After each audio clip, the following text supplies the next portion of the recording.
Hello everyone and welcome to the Nerds Archive, and today, finally, after the longest wait in Rubbertoe history, we're finally reviewing this, which is the 14th Doctor's Sonic Screwdriver. Now this Sonic is an absolute beauty and it's right up there with being one of my favourites compared to the 11th, which everyone knows is my favourite, but this thing is just absolutely gorgeous. Beautiful. Now, of course, when you get the Sonic, as always, it comes in this wonderful box here with the Doctor Who logo on the front. The 14th Doctor's Sonic Screwdriver by Rubbertoe Replicas. And when you open the box, you have, of course, got the picture of the 14th Doctor. What was the name of the actor again? Oh, that's right, of course, David Tennant. David Tennant there in his 14th Doctor gear. And, of course, the instructions, starting off with a congratulations on purchasing from Nick. The lights and sounds, basically how the Sonic was put together, what choices and decisions were made in the building process, what you should and shouldn't do with it, and of course, do not attempt to take the Sonic apart, with many thanks at the bottom from Nick. And then there is the Sonic looking absolutely amazing. I love this foam with the Gallifreyan on it that we've had before with the Sonics in the past. It is a personal favourite of mine. You have the Sonic there, you have the stand, and then we also get this Doctor Who logo sort of sealed on part here. This doesn't actually come off, but still looks really nice. If you wanted to display the Sonic without the lid on, I think that's a really nice touch. It just adds more to the display options. Now, of course, this isn't just a random picture that Nick decided to send with the Sonic. It's the back of the certificate of authenticity. As you can see here, mine is number 163 of the run. The best number I could have possibly got, seeing as though this is the anniversary special. So yeah, I'm really dead chuffed about that. It's also been signed by the maker of this Sonic Screwdriver, Nick, and of course the designer, Michael Van Kesteren. I apologise if I got that wrong. And of course the Sonic comes with this stand. This is a lovely durable stand made of aluminium or aluminum if you live across the pond. And of course underneath we have got, once again, I love that logo, the number of which Sonic it is and signed by Nick. And it looks absolutely beautiful. I do love this blue resin. It's very reminiscent of the settings of this Sonic, so it looks great on display. And so here it is, the 14th Doctor's Sonic Screwdriver. This thing is just so beautiful. I absolutely love this thing. It's amazing. It truly does capture that something that we've seen before, something old, something new, you know, like, just wow. I absolutely adore this. So starting off at the bottom, before that, it's made out of brass and aluminium, except for the button here, which has been 3D printed, because apparently it would have been a bugger to make. So at the bottom here, we have the brass section. Unfortunately, you cannot fit a screwdriver head in there like you can with a toy. And then moving up, we have the settings, which is just so lovely. I could honestly, this thing, just the way how when you hold it and you know, you're just sort of twiddling about with it like a fidget toy. There's nothing really stopping you from not wanting to spin this thing. It's a lot better than the toy. I know some people do like the click that's in the toy. But this thing just moves so smooth, so lovely. It can't just say spin freely, because let me show you here. If I just move it, there you go, it's caught on already. But you can just move, just the way how it's aluminium on brass. So it's not just going to spin and spin around, even though I'm doing that. It will catch on at some point. There you go. As you see there, that's the best one.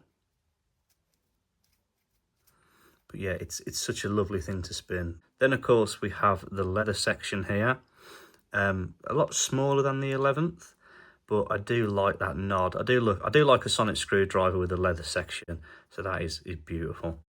Of course, we get the mid-section here. Now, this has been, I believe it's decaled, where it's been, the crackle has been printed on. I did ask Nick when I first saw this, will it come off with rubbing, and he said no, it won't. It shouldn't do that. You can see in some places where it has kind of spread onto this aluminium part here, but there you go. It's no big deal, doesn't matter to me. I have got, like say, a little tiny scratch there on mine, but I can't feel it. It has this lovely matte feel that does make it feel separate from the toy, because the toys are quite plasticky and slippy, but with the matte feel on this, it just feels more professional and more something that you would expect to sort of see and use if you were doing some sort of program or film. It does feel more professional when holding it. So with the leather section, it feels really nice. The button, as you can see, is quite loose. With the toy, it's firmly in place, but here it's loose, and we're going to talk about that one later as the video goes on. For me, it's not a problem, and pressing it, it has a lovely click. And then we get the top section here. Now, I love this. I love the idea and the thought that went into using this section. It is, at a glance, quite reminiscent of the 12th Doctor's Sonic. But then when I heard about how it's basically a Dalek gun to go with the whole good Dalek story, I thought that is absolutely class and just looks absolutely amazing. Then, of course, we get the resin section and the emitter here, looking absolutely beautiful. I didn't quite get that at first when people said it's the classic Sonic, but as time went on, I thought, oh yes, I understand now. John Hurt's War Doctor Sonic. That is absolutely beautiful and lovely to see. It's simple but effective. So I love that. Beautifully designed. Now, of course, to extend the Sonic, all you have to do is put your thumb here where you would activate it and just slide it up. And there you go, it looks absolutely phenomenal. I love the way how the roundels look absolutely beautiful, and they actually travel up with the head. So yeah, just amazing. Let's get it again there. Lovely. And the clack it makes when it extends is superb. It just fits the style of this Sonic 100%. It's that elegance but capable compared to the clack that you get with the 11th, which is a very hands-on, boisterous Sonic. With this one, it's a nice little, like, just click. Gorgeous. And of course, now, I know this is a very controversial topic on the issue of what do we call these? The claws, petals, or even wings, I've heard some people refer to them as. Now, the creator of this, the designer of this Sonic, Michael, has made it clear that these are petals. So I just want to get that out there now. They're petals because claws imply that it's grabbing onto something. We have all lovingly and very nostalgically called the 11th Doctor's petals claws. So, yeah, feel free to call them whatever you want. However, these, as Michael has said, these are petals. They're not claws, they're not wings, they're petals. So that's how Michael would like them to be known.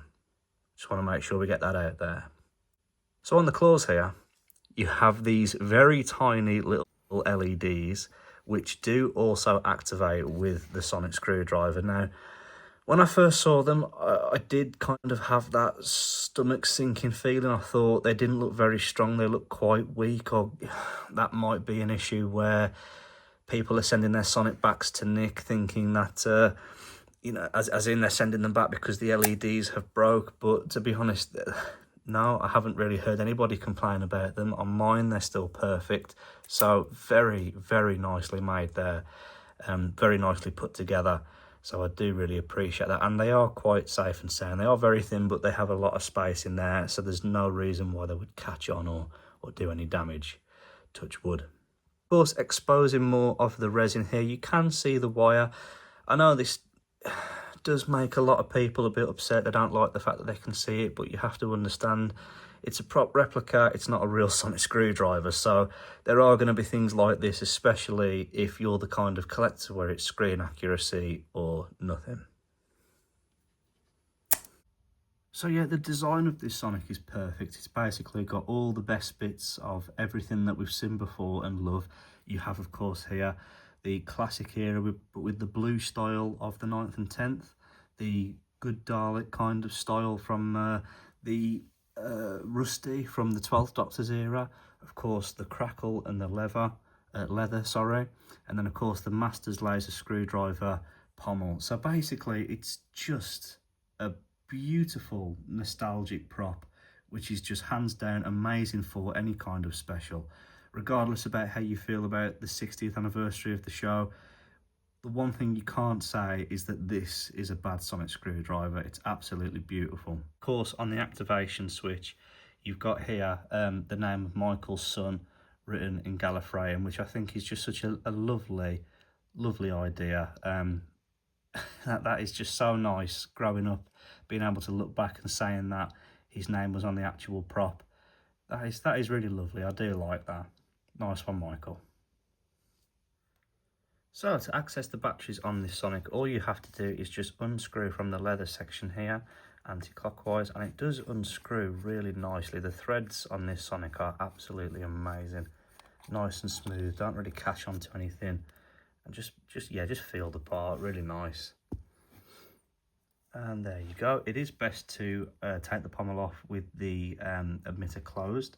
And to power the Sonic, you are going to need 4 of these LR754 batteries, which Nick has very kindly taped together, which just makes the putting in and taking out a lot easier.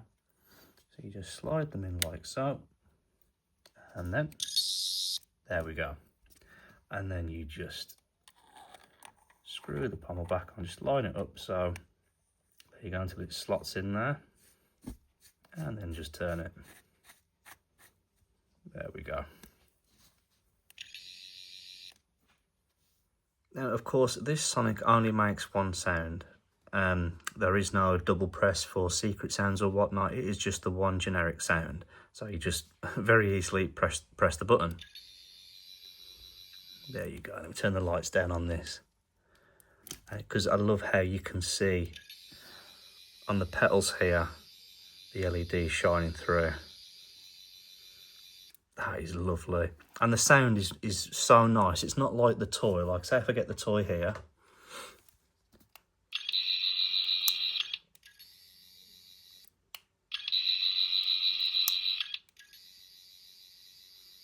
It is just right. For me, that is just right. It's not as deafening and as kind of blary as the toy. It's spot on. And of course, extending it, you just slide it up and press. And the light comes out the roundels and of course the petals. To finally have this Sonic where the petals light up as well, that is gorgeous. Absolutely beautiful. Oh, this is such an amazing Sonic. Needed more screen time. 100% needed more screen time. Beautiful. Now, yes, I know that's a white LED. It's not blue like the toy. Well, the thing is that Nick designed this thing to be as screen accurate as possible. For those of you screen accurate fans out there, for the prop that was used, they did use a white LED, and that's exactly what we've got here. But I mean, through the camera, let me see if I can zoom in. It does look nice and blue on the camera, which I have noticed as well taking pictures, and especially when we extend. Especially in the roundel section, it does look really nice and blue. With my eyes, it's kind of a very light baby blue, but through the camera, it's nice. God, that looks lovely. And the wires there, I don't mind the wires. You can't really see them, unless, is there an angle where I can see them? No, you can't really see the wires when it's activated. Yeah, beautiful.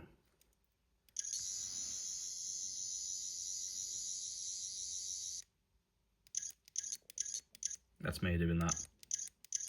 It does also say in the manual that if the chip hasn't been used in a while, it can take a bit of time to warm up. I haven't really noticed anything like that. It's been a week or so since I've had batteries in this. And yeah, as you see, I've just put them in and it's working totally fine. So yeah, very bright. With it being a white LED, it's very bright. And then of course the sound, because of the Doppler effect, when you extend it, the sound kind of changes pitch. I love that. It just, when it's extended, it sounds more like it does in the show, if that makes sense. It sounds quite muffled, but in a good way, and then kind of turns into some sort of sound that you'd hear more in the 9th and 10th Doctor era.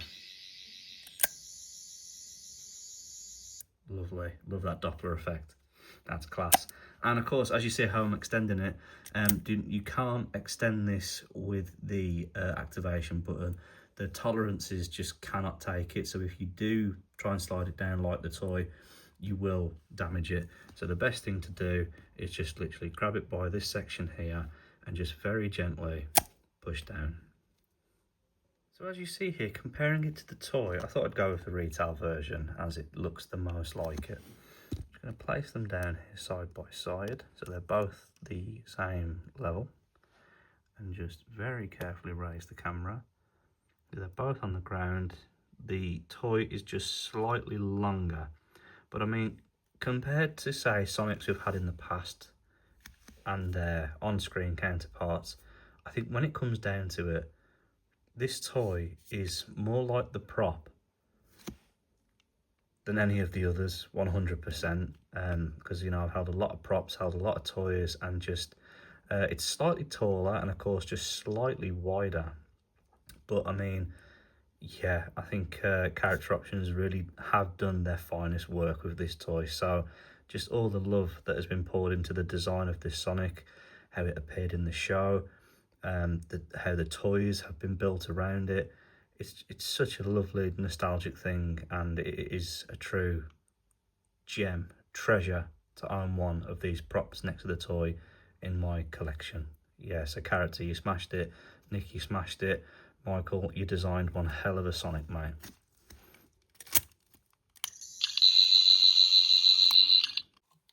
And of course, just so I can say that I showed you, oh, you have that click, which some people find satisfying, I just don't.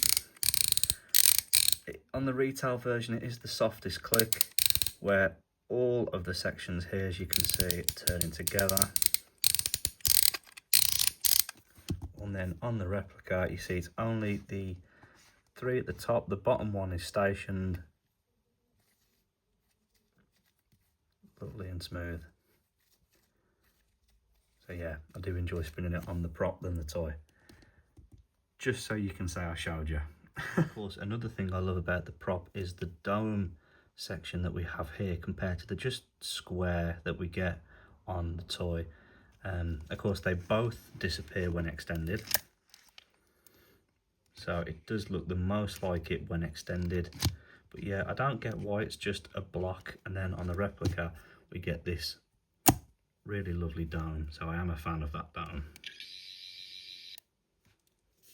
I thought I'd just put this little fast fix section in. I finished the review, and I've had some messages during the editing process of people still having problems with their 14th. So I thought I'd just show like quick fixes. So I haven't had the batteries in this one for a while now since I did the review. So I'll put them in and let's see if it does the, there you go. So as that was saying, as Nick was saying in his letter, that sometimes the chip may need to warm up if it hasn't been used for a while, hence this will happen. And there you go. That's all it is, just bear with it and it will sort itself out. At the same time as well, when I first had mine, I'm going to see if I can make it happen again. So I basically took it out of the box, and after just taking it out and having a play with it, well, it hasn't done it this time, but so it sort of didn't go down. It was like something was stopping it, and I realised that basically I had to retrain these sections here. So if that happens to anyone, you just make sure that each of the Dalek sections here fit into the claws / petals nicely. What I did before is that when I used to push it down, I would just, the tiniest amount of pressure, just turn it the right way so it would fit. But after talking to Nick, we had a lovely FaceTime, and he showed me what I could do. Was basically, once I trained it back in, was just to sort it out. And after doing that, I've had no problem. So anyone out there who was messaging me saying that theirs is not going down, they have to leave it on display extended and it's kind of disappointing, just retrain it. I felt exactly the same way. Obviously, because I just got it, I didn't want to force anything that felt like it shouldn't go there. But yeah, Nick answered my FaceTime very quickly, So we had a nice little chat. He showed me how to fix it, and I've had no problems. So yeah, just make sure that you can see when you close it that they all fit into the LED sections here, and then you'll have no problem. That's how you fix that. Again, yeah, so the decal section isn't coming off mine. Again, this is a while now since I filmed that part of the review. I've taken it out, had a bit of a play with it, left it alone, and it's still, I love the feel of it. I know I've said this in the review beforehand, but it feels so lovely and professional. Beautiful leather section as well. I know the other issue that people were having was the speaker. I believe, let's see. So of course Nick has told me to only take this out when it's closed, but a lot of people's speakers were playing up. For that, I would recommend just getting in touch with Nick. Let Nick sort that out. Don't try and mess about with that yourself. When it comes to taking the Sonic apart, this is as far as you go. But yeah, I don't think there was any other issues. Just again, just the button. I've told you, like Nick put mine in, and he refixed it for me. And so let's say the it being posted is wrecking the button. So after having mine put in by Nick, bringing it back safely in my own hands without the postman shaking it about, bashing the box too much, you can see that it's still wibbly. It's just a fact of the Sonic. And like I said, all of this, even the wiggly button, oh, let's give it a second. There you go. It'll do that a few times, eventually it will stop, you see, no problem.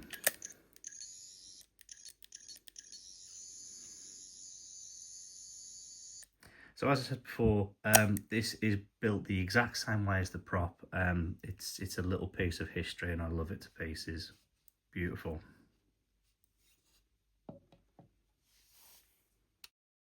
So if you're a big fan of this Sonic screwdriver and you're asking yourself, why should I get this? You know, it is the most expensive Sonic that you can get from Rubbertoe at the moment. Oh, actually, I'm not sure. I think the new 11th V3 is going to be the same, apologies. But compared to what we've had before, this Sonic is really expensive. Why should I get it? Is it going to be because I want to take a metal version where the petals will actually light up with the prop, and I can take this metal version to Comic-Cons, conventions, or just take it around my friend's house and show it off? Well, I'm afraid no. If that's the reason why you're going to get it, as lovely as this Sonic is, it is very delicate. When it's closed, it's actually in its most durable form. It does feel very sturdy and put together. When, of course, I mean, just look at the button. So the button is quite flimsy there. There is a section that Nick did invent, which actually fell off mine. And he said that there are some versions where they just didn't include them because even though, say, mine is firmer than I'd say most, because he did put it back in for me, it does still wiggle. So people still complain, which is right, I suppose. If you're going to spend a lot of money, you're going to want it to resemble the toy. I've got the toy here, sorry, where the toy one just doesn't move at all. So I understand that from a customer point of view, but also from Nick's point of view, how he did try and invent a part to cease that, but it hasn't worked. So there are versions out there without this little brass part. So if a brass section does fall off yours, don't panic. It is quite delicate, feels less delicate when extended, but regardless, if you drop this thing on the floor, it's the end of it. This thing is supposed to be purely a display piece, which is why I love even more that the sound, because I would have been happy with this thing not having sound. I know Nick and his mates did work really hard to put sound in, so a lot of people were asking for it. But yeah, I think this would be the one that I wouldn't mind having no sound in at all. You're going to want to buy this because it's a little piece of history. When it comes to the 60th anniversary, this is the only bit of 60th merch I have got, and I am so proud to own it. It's come from Nick. It's been designed by somebody who's really taken care and gone to great effort to, I mean, not just create it, but even study how the Sonics were put together before. I just realised, sorry, it's going through the roof on my light box. Apologies for that. So the way how Nick has built it, on top of the way how Michael designed it, it is pure screen accurate. I'd still say at this moment in time, if you go into a convention, get the toy or maybe even splash out on the online Chrome version. But I really would not buy this to take to a convention of any sort. This is just for the die-hard fans out there who want to own just a little bit of Doctor Who history. It's also put together by Nick, who I trust 100%. So yeah, that's why you want this sonic screwdriver, just so you can say that you were part of it, and you can say, I've got a Sonic built exactly the same as how built exactly the same way in every detail, white LED, the works, as what David Tennant used in the 60th anniversary. So that's why you're going to want this Sonic. And here we are at the end of my review of the 14th Doctor's Sonic Sonic Screwdriver. The 14th Doctor's Sonic Screwdriver by Rubbertoe Replicas. As I said before, this one is definitely one of my favourites next to the 11th Doctor's Sonic Screwdriver. I'm just absolutely in love with it. I do. This thing is amazing. The work that has gone into it, just everything about it is just spot on, from the crackle paint look, the leather section, the master's laser screwdriver, settings at the bottom, the Dalek gun, just everything. Classic, 12th, everything. Even probably I'd say the maybe the 13th with the activation switch with the Gallifreyan writing was very similar to, I think it was the stamp that was at the end of the 13th. So it's got a little bit of every Sonic, well, every screwdriver in the Revival series. It's spot on. So yeah, just a little story for you. So basically this Sonic was revealed round about the time when I first started to visit Nick. Well, when I first met Nick, it was the time when he let me borrow the laser to do a review. And when I had the laser, we had the trailer, that awesome trailer that revealed this Sonic screwdriver. So I messaged him, I said, wow, Nick, that screwdriver looks amazing. Would I be able to have a sneak peek at it when I bring the laser back? And he said, yeah, of course. And, you know, the last thing I wanted was for Nick to be under the impression that I was just going there to look at this screwdriver, because Nick is such a lovely guy. I'm going down there to see Nick, to see how he is, return the laser and everything. So I thought, asking to see this Sonic will be the very last thing on the agenda, because it's not about the Sonic, it's about being able to say you've met the king of Sonic screwdrivers, Nick Rubbertoe. So went down there, knocked on the door, and pretty much the first thing he said was, Jimmy, have a look at this. And it was amazing, and we were just talking about it, comparing it to the toy, because I think he had one of the very first toys with him, maybe even the prototype. I'm not sure about that though. But yeah, so before the 60th episode even aired, it already held such lovely memories in it. So I thought, it's a no-brainer. When he releases this Sonic, I'm going to have to get it, because yeah, at the time, there was a lot of people excited for Doctor Who, and I just met Nick and he'd shown me this himself. So yeah, I had to get this, and seeing it in the show and being able to own the prop replica now, it's just something, as much as I love other creators, and I think other creators are doing amazing things, it's just a unique type of feeling when you order from Rubbertoe Replicas, and this thing is exactly the same. So just once again, Nick, you know, myself and many others truly do appreciate you.